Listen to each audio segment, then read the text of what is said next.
Hello and welcome to Assemblies of the World with me, Anna Isabel.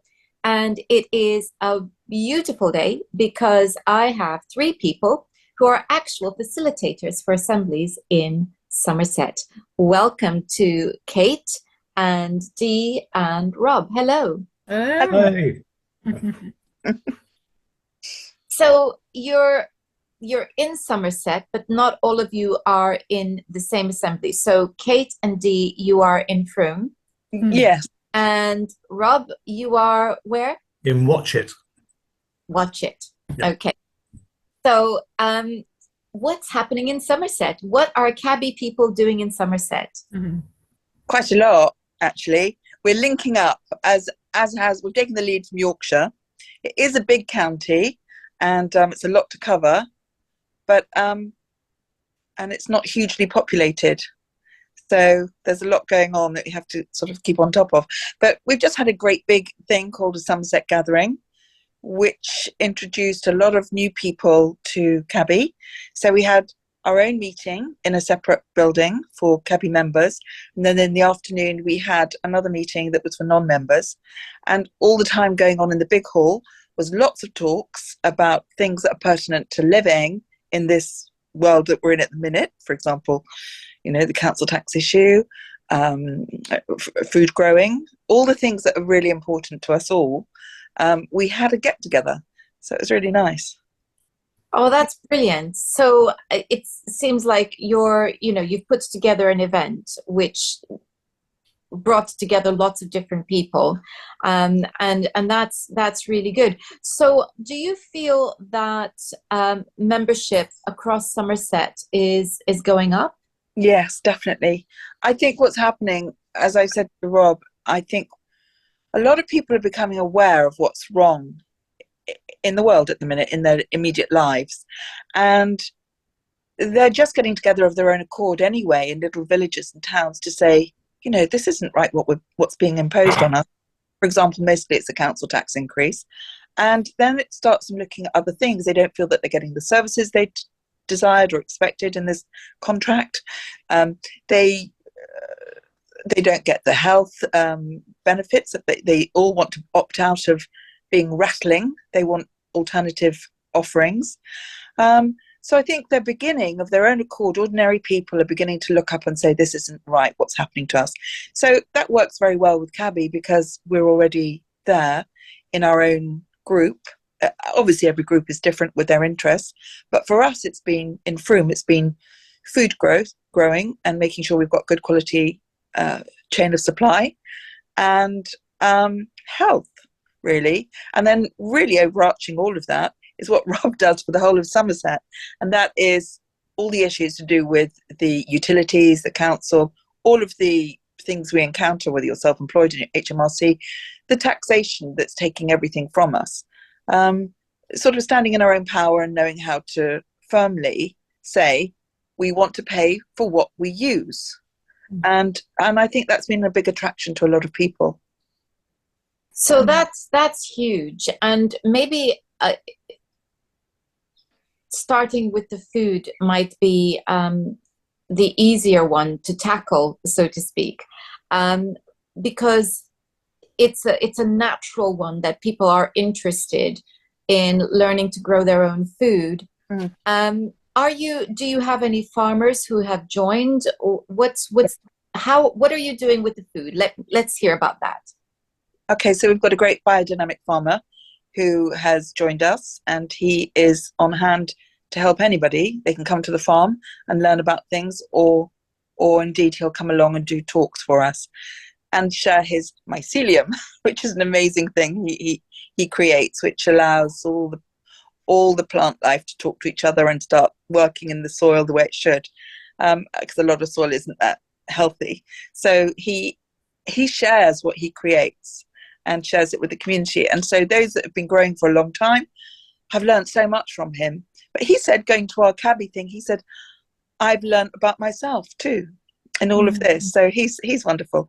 And then we've got other people with projects, like we've got a guy in Somerset that's got a lovely, lovely pure spring that's very, very profuse in the quantity that comes out, and the water's been tested as it's suitable for babies' first water. That's how pure, and it's pumping out massively. So it's working with him as well. All sorts of farmers are coming together, and then others that we want to talk to about potentially sharing a bit of land where they're aging and they want some help on the land, potentially having space for younger people to have their first home built and then work the land. That's the big desire, and we're just at the preliminaries at the moment with that. But so the food production at the moment, we're working with a little Whole Food shop in town that needs supporting, and he just goes and gathers all the local organic vegetables from all around the producers nearby. And so we started to order from him directly, and the ambition is to get wider and then connect up throughout Somerset with a whole supply. The same with the meat that comes even from Devon. We're working with people from there. So we're getting a spine of suppliers coming through. That is brilliant. You see, every time I talk to members of assemblies, facilitators of assemblies, and I hear what's going on, I think I want to move there. So, because it just sounds so exciting. Coming back to, excuse me, the idea of, building a house on some land to then work the land. How are you getting around the planning issues? Because land that's agricultural is not land on which you can. You can actually, if you're self-sufficient on that land, you can. And also, there's a law about 15 acres, but there are all sorts of little things that we found of how you do this. If someone's got the willingness, there's a lot of opportunity to do this. We just didn't know. That's all. We weren't made aware, all of us. That's tremendously empowering to discover that if we are to buy some land and we want a small holding, that we can actually build on that land. Mm-hmm. If you need to run the land, you can. I mean, even if you were a mechanic and you were just supporting farm vehicles, that's technically for the land, so you can. That's absolutely amazing. So do you see that communities are being regenerated at this point with the work that you're doing in bringing people together, or is that something that you can see is going to happen as a result of all of this?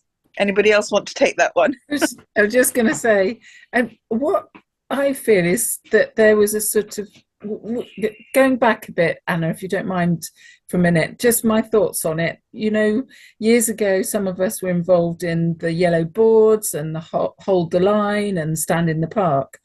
And it almost as if that didn't really have anywhere to go. It did its job, but and we got together in a pub garden for a drink afterwards, kind of thing. But it didn't have a sense of where it's going, and everyone who was tackling some of these more pithy issues about council tax, it was all a bit scaremongery at the early stages. We didn't know what we were dealing with. It felt too big. Very few people were doing it, and I think for me personally, Cabby's just done the umbrella, has become the vehicle by which, if people who were doing those yellow boards and hold the line, etc., can actually then come together, and it can feel like a more cohesive community of people rather than a disparate, we go and do one thing and then we disperse, and one thing and then disperse, that actually we can all start talking to each other about our own individual journey down the route of the council tax or finding a good veg box scheme to support and enjoy.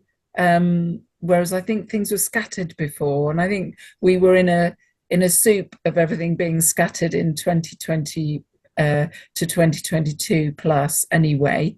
But this finally feels like, okay, this is the vehicle, this is where we're going, this is what we can put our time, effort and energy into.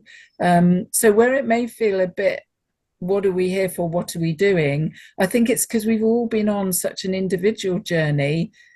Finally, we're clunking into place of, so you're doing that, and I can benefit from your knowledge and your information, and can we actually do that together rather than just an information exchange? that's where it feels really cohesive as a potential communities throughout the country. Getting the word out there is not going to be difficult because we're going to attract it. Just going to, Dee's an incredible person for chatting to people. I've talked to people saying, well, you know, this is the vehicle, this is the space. I think, you know, it's so true that what I see is a lot of people going out there and saying, fear, fire, foes, you know, here we go. And giving that message that there's something wrong, there's something wrong, there's something wrong, there's something wrong, something wrong, but then not actually doing anything beyond shouting, there's something wrong, there's something wrong, wrong. Yeah. Because they feel, and I understand it, the urge is basically what they're saying is wake up, wake up, wake up. We need to do something. We need to do something. And if we all woke up together, this would all stop. Yep. Yeah. Well, our man for that is Rob. He's empowered so many people.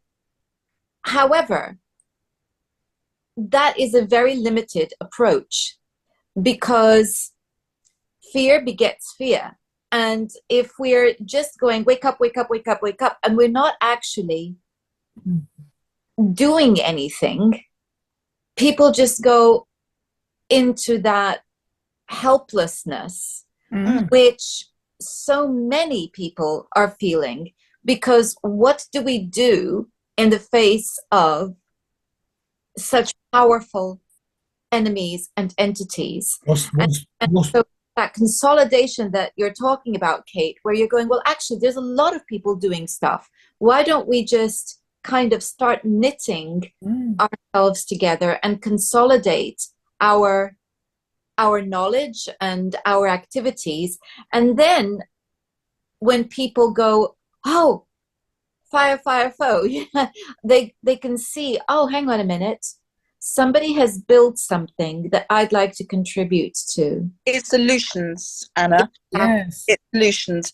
I got fed up of the circuit of all these talks, great as they were, people coming out and telling you what's going on in the world, and they'd travel a long way to come and tell you. But for me, you can only take so much because it's all doom and gloom. And whilst it's information, it didn't give you tools to live your life that you want, the life you want without confinement, to be unrestrained in your thinking, to connect and flow with similarly intentioned people who want to live free to the standards that we hold together. We had people in the team that had solutions, carefully studying for years and years, like Rob. I mean, and I get what you're saying. There are times when I do feel there should be a banner, you know, that goes over many of these things that says, abandon hope, all ye who enter here. And that's not what is going to get us out of this mess. It's okay, recognize the problem, look it straight in the eye and go, okay, well, you know what, we're going to do this, because that's the way of bringing people together. The solution is bringing people together and showing a way. So Rob, let's hear what you've been up to. So I was going to ask, what's the opposite to fear? Courage. Just a little bit of courage can go a long way. The root cause of this problem of our society today is people don't understand how society works. So you constantly hear MPs saying that Parliament is sovereign.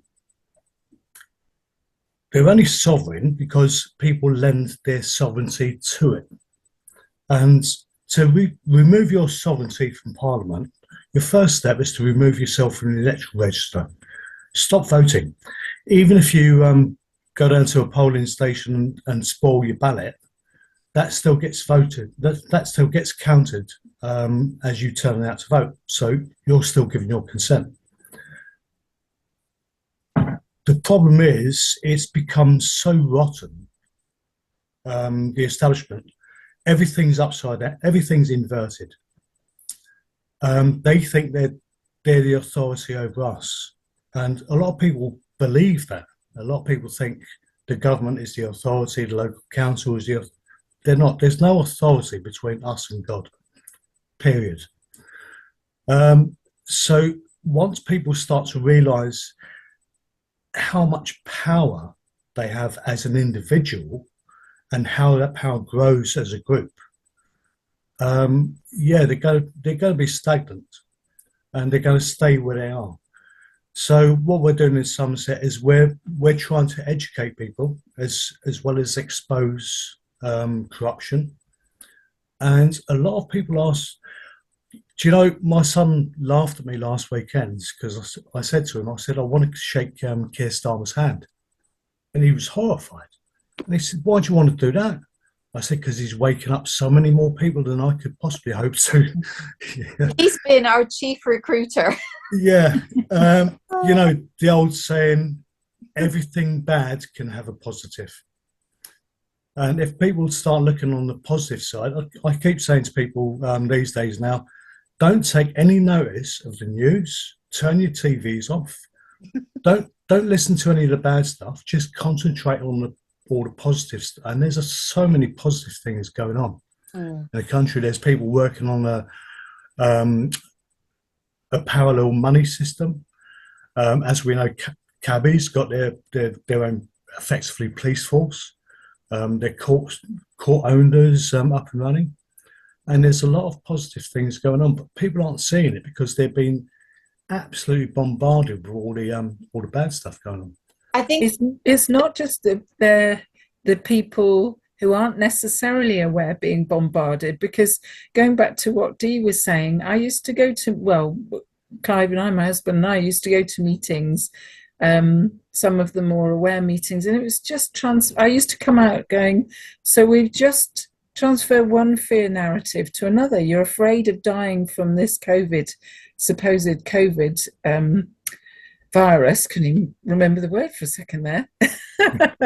And then, you know, over to, oh my goodness, spike proteins, and we're all scared of that, rather than, okay, science has shown X, Y, and Z, and this is what we can do, and this is how we can live with our head above the water, knowing that each day we're doing the best we can for our health and well-being. And it just became fear-ridden, people sitting around in circles talking fear talk. It's like, no, I'm not interested. At least Cabby's a place of action, and a place of participation, and a place where you can feel like your voice is then heard. I mean, who wouldn't want to be in that environment where you feel, if you've amassed the information lots of people have over the years, finally it's useful to other people. I think I just want to come back to something that Rob said, because I could hear John Gilbert's voice in my head when he said police officers. I just need to clarify that we don't have police officers. We do have peace constables. My mistake. Which are there to help us to deal with the pesky lot from the outside, who are outside of our PMA and want to force us to do things that we do not want to do. So I just wanted to make that correction there, because I could hear John going, no, we're not police officers, peacekeepers, yeah, which are, you know, are also partly peacekeepers too. So I think that distinction needed to be made there. And that the constables are actually higher than a police officer. Absolutely. The amount of training that they have is much more than your average police officer. So I think we need to make that clarification. So now we've got the food networks that you're creating. How are farmers coming across you? Are you approaching them, or are they now hearing about you and approaching you? We find them. A couple have come to us through people who are cabby members and who've gone out to the farm to help. And then they've liked the idea, so they came and gave a talk and then joined. But they're not always available to come to the meeting because they're working so hard. but Yeah. they're there in any support that we want in the community for anything, they're there. And I think Sunday I didn't get much time because I was in the kitchen a lot, but I think there were a few people there that were hopeful about what we might be able to work with in the future. So I think it's a big initiative, and they're going to be cautious at the outset. But I think there's a few little rays of light showing that they would have the confidence to make this step of a new system of working the land and maintaining the land. Do you feel, are you specifically looking for certain types of farmers who are more on the organic or along the Pasture for Life group, or they're small farms, or are they big farms? What are you making distinctions as to what you are actually looking for? Natural that it's going to be smaller farmers that want the help. We've offered also for two. I mean, Rob, you know one person with a small holding. I know another farmer that actually came along with her milk, her raw milk, and all of the lovely things that she produces. And when she knew that we could come as a little SWAT team to come and help clean up the farm with things on a day, she was nearly in tears. You couldn't believe it that we could all come en masse. And I said, it's the thing of working the day outside is great for a lot of people, but also it's the achievement of something, of supporting an ethical farmer who is going to make us, well, we'll just be she'll have all her customers will be part of a private members club. So she And can. that's actually very interesting because, and we will talk about this, I think you and I at some point today, because I have just started my own initiative of a farmers forum designed to help farmers come together and discuss how to help them each other to protect themselves from what the pressures that are coming in against them. So yes, I think that that's a very important thing. And the idea is that we are meeting once a month online so that we can basically share ideas and find ways for farmers to support each other as changes in the way that they are operating as a result of the pressures outside. So that a brilliant thing that you're saying there. Ethical farms, yeah, that's what. Yeah. And that was why I asked the question, because we are looking specifically for farms that are very ethical in the way that they run. Brilliant, wonderful. So tell us now about the health side of things. You, Kate. Well, it started when we've got 20 members at a members meeting. We thought about splitting off into smaller groups to those of us who are health practitioners, so keeping that umbrella term open, to actually get together and sit and talk about what we can offer to Cabby, how we function in our own businesses, whether we're sole traders or work for other people or work in groups. And that didn't happen last time because everyone wanted to know what we were doing anyway. So there are a few of us there who then were able to say, well, this is what I do, this is who I am, this is how I work. And I think, first of all, it's a community of people coming together all on the same page. And for myself, being able to say to them, if you need a physiotherapist, a life coach, an essential oils advocate, then I'm someone you can talk to. And knowing that you can bring that service to the community, I think the idea of it becoming a health hub, meaning that we then work together and we can look at dovetailing with each other to provide a more holistic. What I'd really like is for it to be able to be affordable, would be one of my big beefs. It's all very well as private practitioners saying we'll help serve and look after each other, but not everyone can afford a private practitioner, and that would be something I'd really want to talk about, how we manage, whether we do a pay it forward scheme or donation only, or how whether some of us would be prepared to to gift some of our time to the community, or like I say, pay forward or donations. There are lots of different ways around that, and as yet we haven't had a chance to sit and really pull apart and tease the detail. But I think it has potential being really exciting, because we are a diverse group and we have lots to offer. So you need to also be part of my healing hub, because that's where exactly the type of thing that we're learning about from each other. So there's a marvelous healing initiative going on in the Epsom Assembly, and there's, as you may have seen, the Branch Wellness Clinic in Wakefield as part of the Yorkshire Assembly, and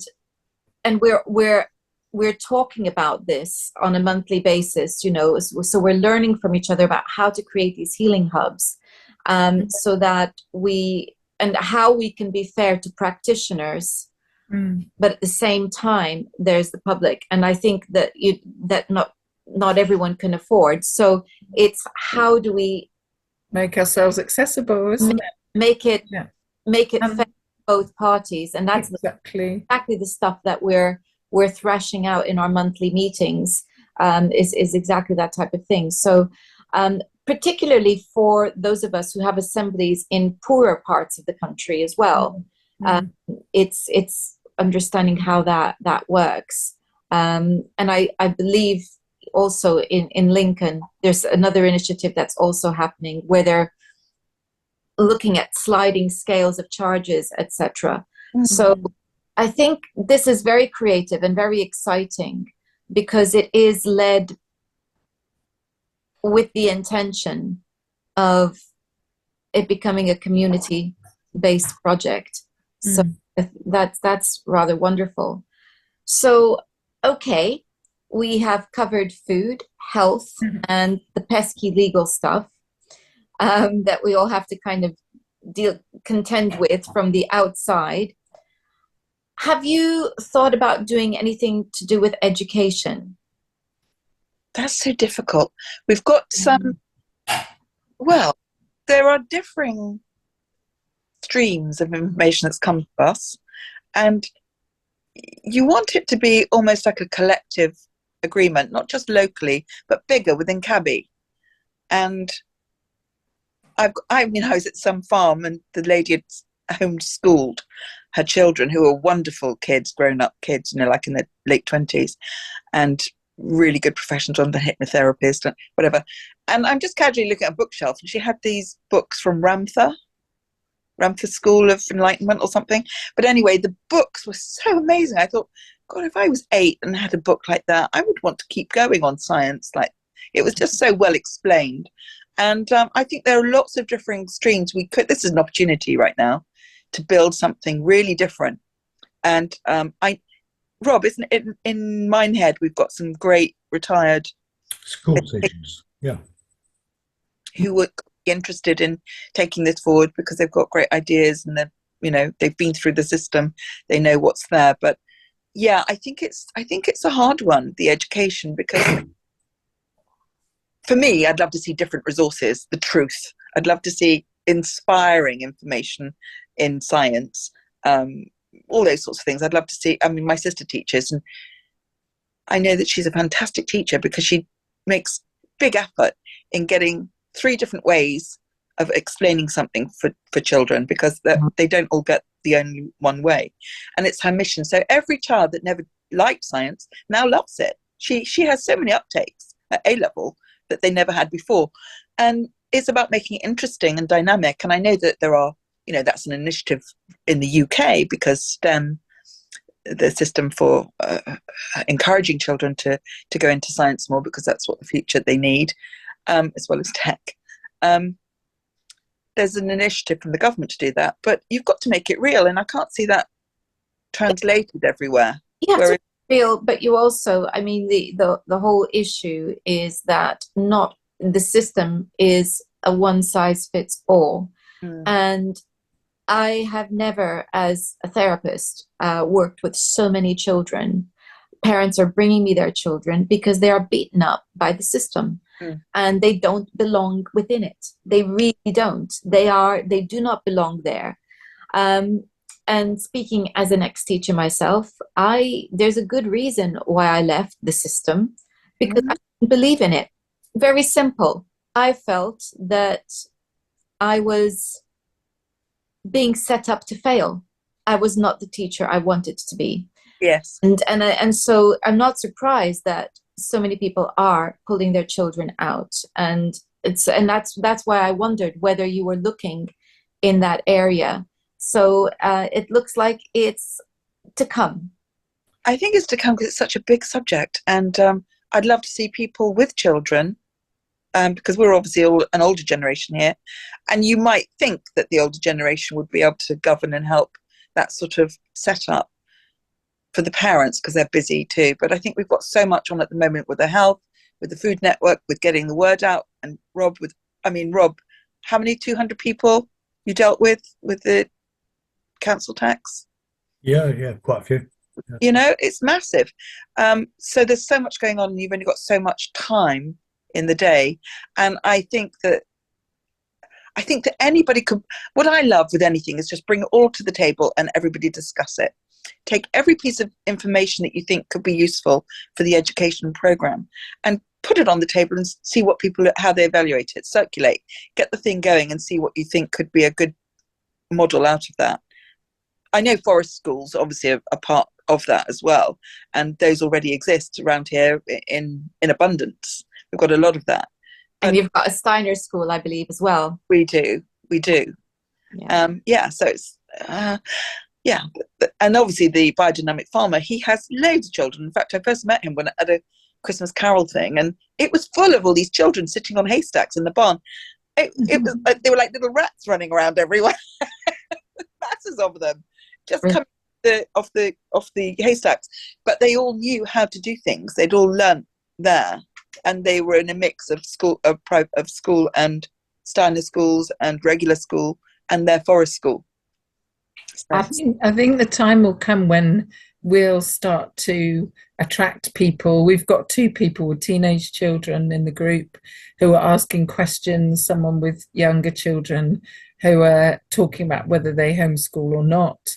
The thing is, there are lots of groups that homeschool, but they're not necessarily groups of people who are aware. And I can easily see that happening with people who've got farms and land and who've got either forest school infrastructure already in place. For us to start attracting people who want to take their children out of the system or have a part-time basis. I home educated my 4, and I wouldn't ever go back on the decisions that I made at the time. At all, and neither would they actually, because now they're in their 20s. It's the point to ask, when you look back, what's your favourite memory, or what do you think? I'm really glad that I didn't go into the school system until 6th form or college or whatever. But I think we'll attract it when we're ready for it. I really do. I think the families will come when we've got the space and the other things in place. They will just start to come, and we will face that, and it will be on the table for discussion when we're ready for it. You've got to look at the legalities of something as well. Apparently you can't use the word school, or you can't use the word education. So we've got to go down the route of something like life skills and things like that. Mm. And of course we have the marvelous Education and Welfare Act that is being proposed, which taking away the rights of parents to choose how their children will be educated, presumably. We have yet to see how that pans out, but that's why I asked the question, because it can't work. we need to be looking ahead at what's coming in order to protect our members who actually do not want their children in school, because as part of this, it is being proposed that all children will be given an ID number, which will follow them for the rest of their lives with their school records and anything else that might go on it. It's something that had been proposed in the 90s when Labour were last in. And I remember contesting it writing letters to the You'll government. remember. They've Yeah. threatened it before, and we sat there going, "No, you can't do that." Yeah, well, this is somewhat tamer than the last one, because the last one was meant to be given to children at birth. at, at least, at least here we have a little bit of a concession that it's when they go into school. But this is what is going on, or what is being proposed. So that's why I asked you the question, because it's something that we need to be thinking about, how we are going to help and support our members who have children and are currently not in the system, and equally those who are in the system who may want to run for cover. Maybe we should all organise a day trip down to Hope in Sussex. And now that's interesting. And Tell us see- about that, Rob. Yeah, so Katie Jo Murphy, as you probably know, and Hope in Sussex, they had lots of problems when they were starting out, but I think they've ironed out all the creases now. So it might be worth, on the education side, going down there, seeing how they operate, see how they got past all the little niggles and things. So yeah, I'm up for a day trip down to Sussex. We are thinking out loud here, but I think this is CABI at its best. It's exactly what we are meant to be doing, is thinking about solutions to the challenges that we are being presented with. And I am so grateful to the three of you for having agreed to come and tell us what you are doing along those lines. I love the food initiative. I love what you're doing with health. And Rob, it sounds like you need a Superman hero, a Superman suit. So I've got my caps. You got your caps. So I think on the education side, actually, I've had quite a few children come up to me when I've been wearing this particular T-shirt, and they've asked me, what does it mean? And I'll see if I can show it to you. aha. It says Tavistock resistant. So I explained to them it's all about the mind control, the MK Ultra, the indoctrination of children and everything. And they're fascinated when they research it themselves and look into it. So little things, just little sparks like that can also educate.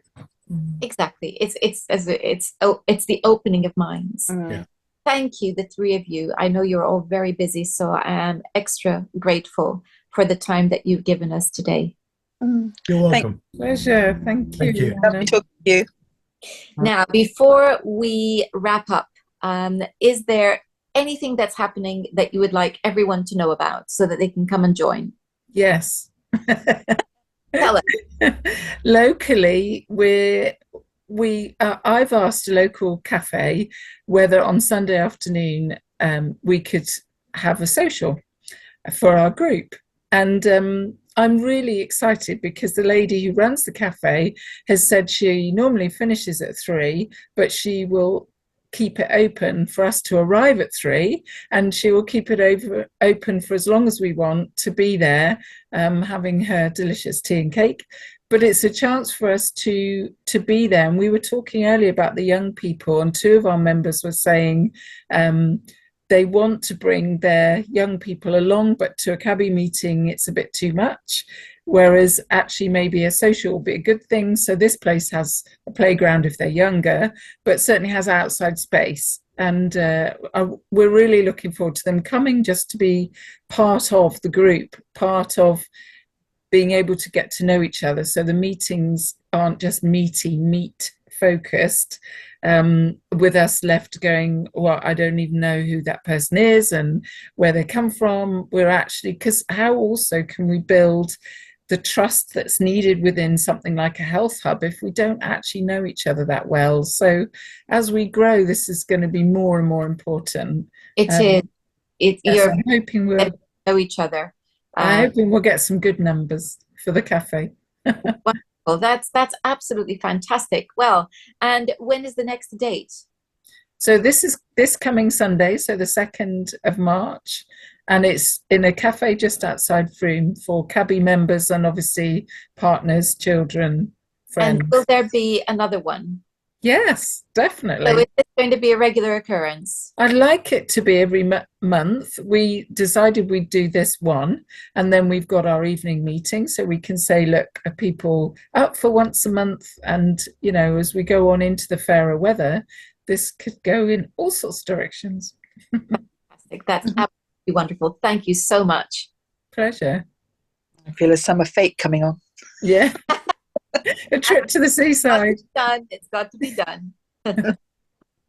And thank you all for watching. Now, you are seeing how fantastic it is when we all get together and start creating something amazing. So if you are in Cabby but are sitting on the sidelines and watching, it's time to actually participate. And if you have not yet joined Cabby, well, it's time to do so. And all of the information will be in the description box with our website. Until next time, goodbye.